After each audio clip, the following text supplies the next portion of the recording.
Hello.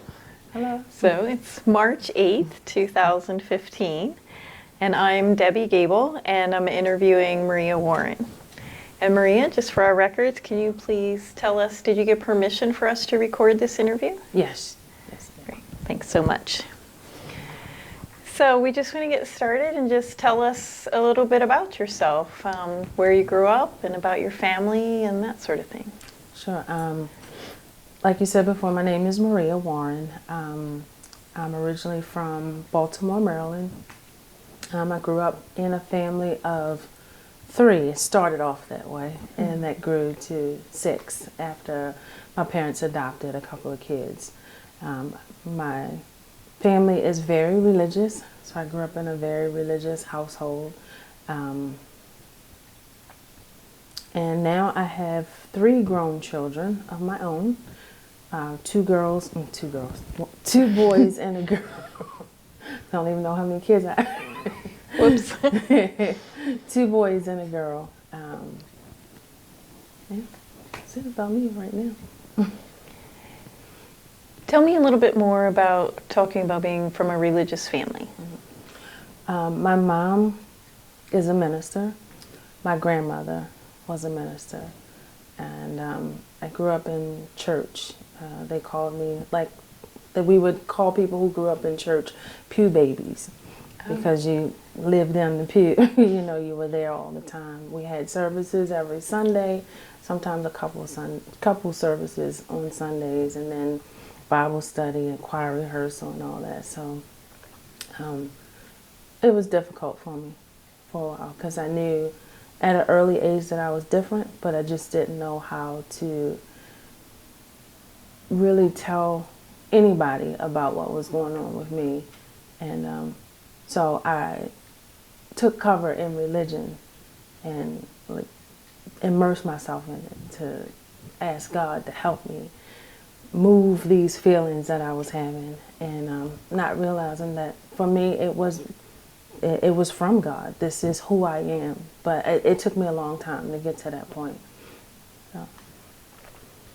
Was there anything specific you were learning in the church that made you feel like your feelings weren't okay, or? Well, I mean, it was made clear that, when you have a relationship, it's between a man and a woman, that there were no same-sex relationships at all. And my father made it clear early on his stand against homosexuality, because he would make comments and derogatory remarks. And so I knew that in the back of my mind that I couldn't tell him. And but in church, like I said, they just made it clear that that was their stand, and if you wanted to be a part of God's kingdom, that you had to do away with all evil works and all this stuff. So, but like I said, I knew at an early age that that was who I was, and so I tried to pray it away. And I would be at the altar praying and tarrying and waiting on the Holy Ghost to make it happen, and it didn't happen. It didn't happen. So. Can you tell me more about what you mean by an early age and what you were feeling? I would say, I guess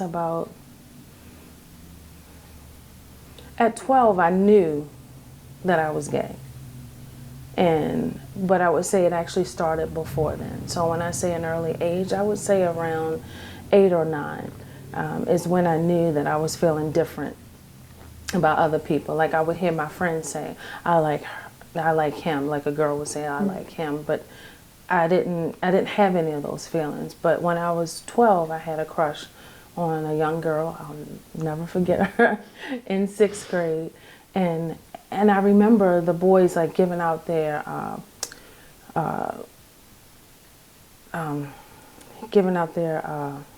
cards to people. You know how you would write up the little cards when you were in school, slip somebody a note to say, I like you, do you like me? And I remember wanting to do that with her, and just realizing that, okay, nobody else is talking about doing this with somebody of the same sex, so I don't think I should do this, so, yeah. Did you hear derogatory comments from your friends and in school? Yes, I did. And it was something because when I was in school, I was never a part of the in crowd. I was always a part of the crowd that was just a little bit different. You know, that person whose clothes wasn't quite up to date with everybody else's, or the person who people would put off as being the nerd. You know, I was always a part of that crew, and I had no problem being a part of that crew. And it just so happens that generally, as a part of that crew, were those people that that people would say were gay, or you know, they just weren't quite sure of their sexual orientation at that time. But you know, so I didn't have a problem with being a part of that crew and being different. So I didn't get any type of derogatory remarks at that time because I had a reputation as being somebody who would fight if you would say anything bad to me. So no, I didn't. It wasn't until high school that really the derogatory remarks started that I could hear. But because at that point I was so immersed in church that I wasn't a part of that group, but I would hear people talk about it, you know, and call people different names, you know. But yeah. All right. Tell me a little bit more about your family. You mentioned your parents adopted children. Yes. So my parents, my mom, well, both of them, my mother and my father, are very loving and open, kind-hearted people. My mother's mother actually always had people in her house, and I think that's where my parents got it from. My father lost his mom when he was a teenager. She died from breast cancer, and there were 7 of them altogether. He had 7 brothers and sisters, and they were split between different family members. And I think for him, you know, having a large family was just always something that he had to do, you know. So both of them together just, you know, had that love for having children around them. So when I was, at that time, I think I was 18 or 19, actually getting ready to get married. And my parents started talking about adopting a little boy because at that point they had 3 girls. And because my father always wanted a little boy, and here it is always in the back of my mind, I considered myself my father's boy. Because I was always what they would call tomboyish. So I loved sports. I was always the one getting hurt. I was in the emergency room all the time between busted head and sprained ankles, and you know, but I considered myself his boy. So, but at that point I was getting ready to get married, and they adopted my brother first, and then my mom's youngest sister got into some issues, and they ended up adopting her 2 youngest children. And so my brother and sister is actually my cousin. So with a big family like that, how did anything come up with your siblings? Did they suspect anything when you were having these feelings? Did you ever talk to any of them about it? It's something, because I've never had this discussion with my natural sisters until I actually came out to them. But my little sister, it's almost like it's a natural conversation between us. And she's the one that has been so insightful just about our family altogether, and stating that how we keep secrets and how these secrets has hurt our family in the long run.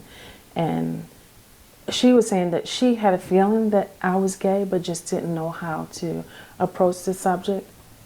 And because I was, at this point, I had already came out to my kids, and she is the same age as Desi, or I think they're a year apart.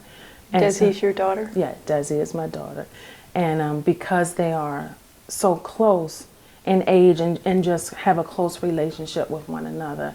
There have been times when she spent time with me, and when I was talking to Desi, I just opened up with her and confided in her as to things that was going on with me.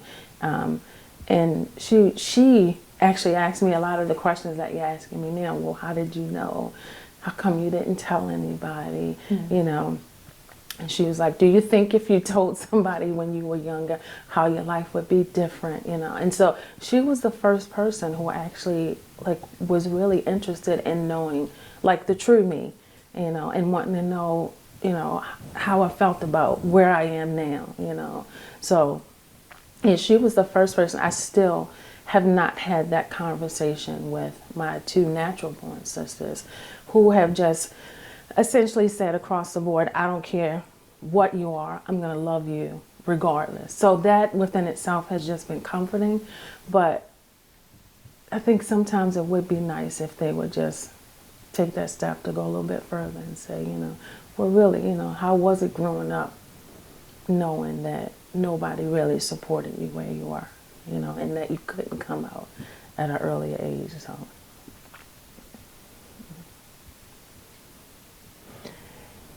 talk a little bit more about getting married. That was my way out. I had it figured out in my mind that if I can't pray this away, then maybe if I get married, it'll go away. And I went into it very naive. I was 19. It was my way out, and I thought that that was going to be my saving point. That everything that I was going through, that it was going to end, and it just made it worse. It was, yeah. At that point, had you had any relationships with a woman or a girl? I hadn't had any relationships at that point. Okay. Hadn't been with anybody. I was trying to save myself, you know, and hoping, like I said, that once I was with somebody that all those feelings would go away. But it was horrible. It was horrible. Do you want to talk more about that?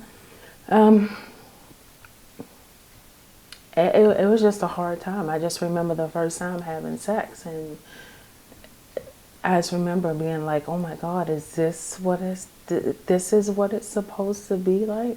And I'm like, "And I have to do this for the rest of my life?" I was devastated.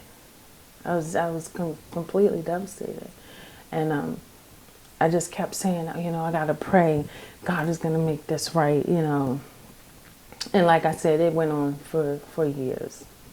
And I realized that the feelings weren't gonna go away, and that, you know, God wasn't gonna magically make it better. I had to do something for myself, you know. So. Did you have any conversations with your husband about it? Not in the beginning. It was not until years later that I actually had a conversation with him, because things had gotten so bad that we weren't really communicating. We weren't having any type of sexual relationships after a time, because I was just having such a hard time, but I couldn't tell him what the issue was. And we actually separated for some time before, oh, excuse me, I'm sorry. We actually separated for some time, and it had nothing to do with me coming out at that point. We were separated for about 2 years, and during that time period, I came out. And I was out, I guess, for about a year. And can you describe what that means, you came out? well, I came out and I actually started living my life as a lesbian while we were separated. And I did that for about a year, and I had a family member at a church that I was going to tell me, you know, you need to try to do everything you can to make your marriage work. You know, you can get through this. This is just a rough spot or whatever. So things were just really difficult at the time. The kids were really small.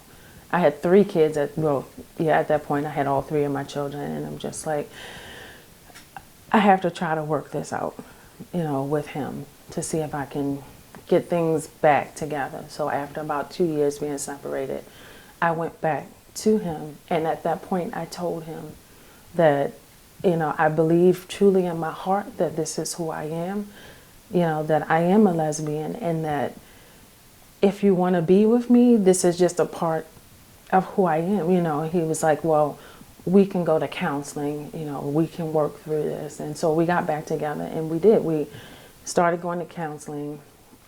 And it wasn't, and I've heard like some of these organizations that try to like change, that's supposed to like change the way you are, like you can get rid of being gay.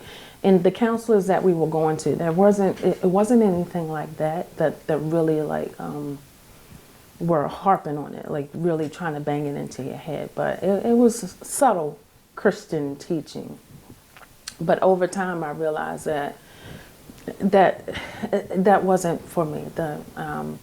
And so when things really got rough, and my husband realized that this wasn't working, that the counseling wasn't going well, he actually outed me to my parents. He called them and told them what was going on with me, and actually to other family members as well. And this is while we were still together and we're supposed to be working on our marriage. And that was a really hard time. That was a really hard time, because even though he had outed me to my parents, I still had not spoken to them about it. And I was still active in the church, and my mom was still a minister at the church that we were attending. And I didn't want what was going on with me to reflect on her. And so I withdrew. I stopped going to church.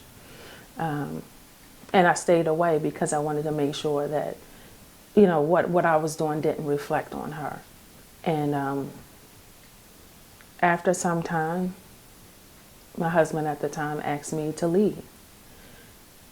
And I told him, give me some time, give me about a week or two. And I thought about it. And I said, I think that's the best thing for us to do, is to separate. So that's where I am now, separated. Yeah. I'm wondering about when you said that you separated and you came out, but none of your family knew and your parents didn't know. No. What did that feel like? In a way, it felt like freedom, but it was only a partial freedom, because I was living life the way I thought I should have been living life all along. But I felt like my life had been a lie, because I wasn't out to everybody, and it was only like to certain groups of people, and I felt as though I had to keep myself sheltered, and so during that time period, it was fun, but then I was just scared. I was scared out of my mind, and then I was all over the place, because I went from having long hair, wearing it permed and styled, and to completely cutting all my hair off. I went from wearing skirts and dresses to baggy clothes. I mean, it just went from one extreme to the other. So at one point when my father saw me, I hadn't told him at that point that I was gay, but he looked at me, he said, what is wrong with you? What is going on? He said, yesterday, you look like this, and now today, you look like this. What's happening? I'm like, no, I just want to try something new, but I wouldn't say anything. So You found a gay community in Baltimore? yes. How did you do that? Through some friends. I've always, like I said, even growing up in high school, I've always been a part of that crowd where I knew somebody that was gay or bisexual. So I had a couple of friends who I had befriended them a long time ago, and I actually came out to them long before I came out to anybody else, and just began to spend more time with that group of people. And some of them I'm still friends with today. So yeah, and they supported me through the whole thing, like trying to figure out where I fit in and the whole thing. They just accepted me for who I was.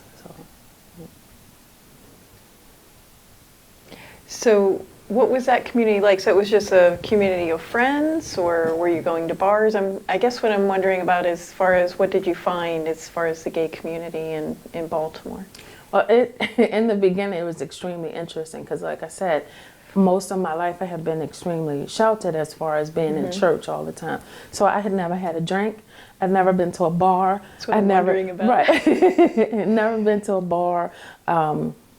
Yeah, so my first time actually going to a bar was a gay bar. It wasn't even in like a regular bar. So, yeah, my first time getting drunk. I think I was 30, my first time getting drunk. You know, not that it was, wasn't planned that way, but just happened. And so, yeah, it was a different experience for me. Like I said, I was scared. I think I was more petrified than anything. But it was a freeing experience at that. I looked at those people who were there and I was like, this is what my life is supposed to be. This is what it should be like. This is what it should look like. Not so much being in a bar, but just seeing people freely express themselves and to be who they wanted to be, and living in it wholly, and I just wasn't there yet, so. So let's go back to separating from your husband. So what happened next? What happened next was I moved out, got my own place, and I took it slow. I took it slow. I didn't do like I did this, because at this point, this was the second time that we had separated. I took it really slow.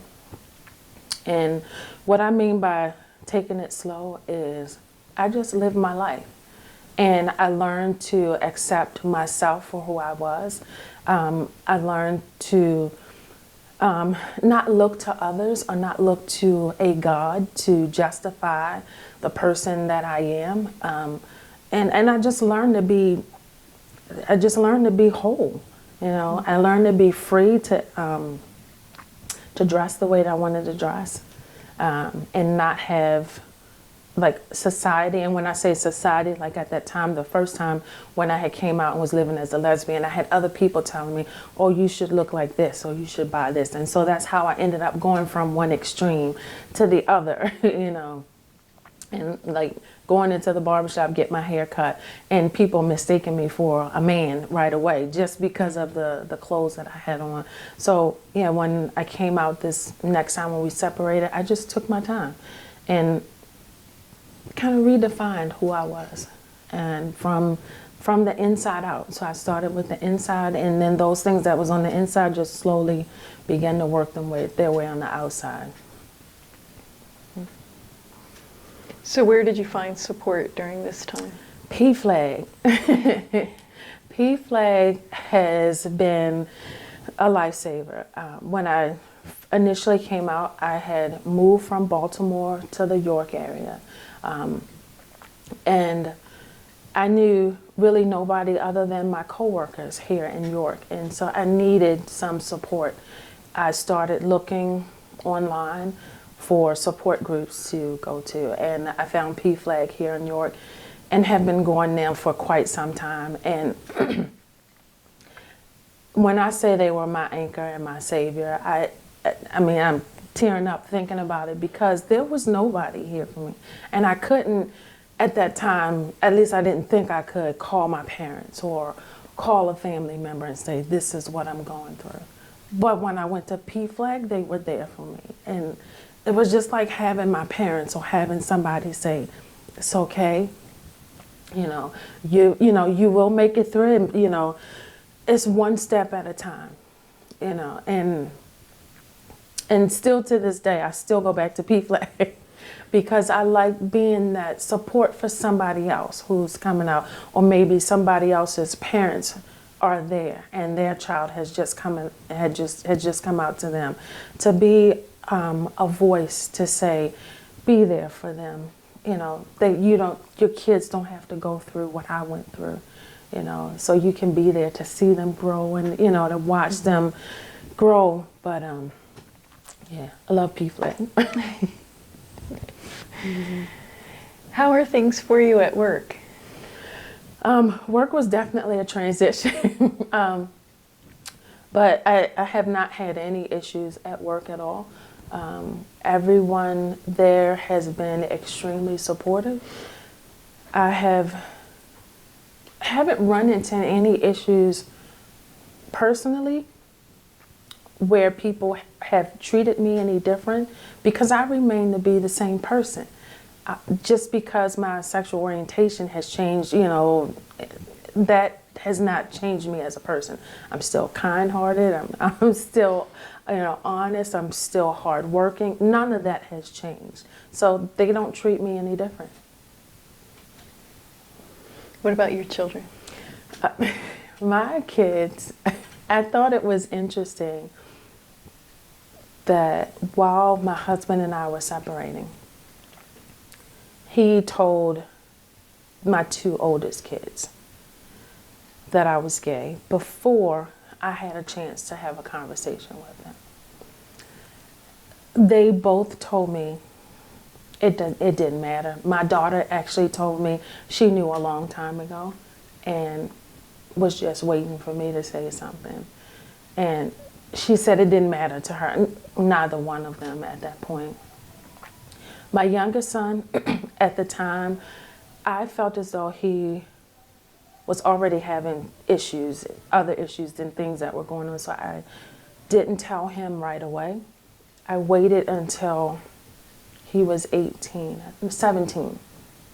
and I had a conversation with him. And he was like, well, I knew that a long time ago. It wasn't important, And so I told him that I had already, he said, well, did you talk to, Desiree and Daryl? Did you tell them already? And I was like, well, yeah, I told them a couple of years ago. And it was like, and you didn't tell me? You left me out of the conversation? And so he was a little hurt that I didn't tell him at the same time. But I explained it to him, and he said it really didn't matter, but he was just a little hurt.